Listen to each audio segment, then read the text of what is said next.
تمرین نمبر 2 ہے عربی میں ترجمہ کریں۔ اب ہمیں اردو میں کچھ جملے دیے گئے ہیں، ہم نے ان کا عربی میں ترجمہ کرنا ہے۔ چھت پر پرندہ ہے، فوق السقف طائر، چارپائی کے نیچے بچہ ہے، تحت السریر طفل، کتا دیوار کے پیچھے ہے، الکلب خلف الجدار۔ تو یہاں بھی آپ نے یہی بات یاد رکھنی ہے کہ جب مبتدا پہلے ہوگا تو اسے معرفہ ذکر کرنا ہے،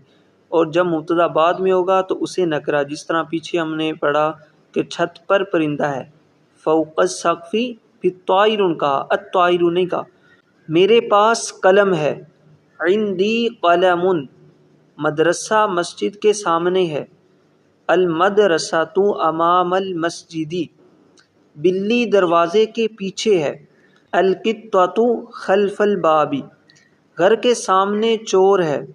امام البیت سارق، بکری گھر کے پیچھے ہے، الشاۃ وراء البیت، پانی زمین کے نیچے ہے، الماء تحت الارض، کتاب کے نیچے کاپی ہے، تحت الکتاب کراسۃ،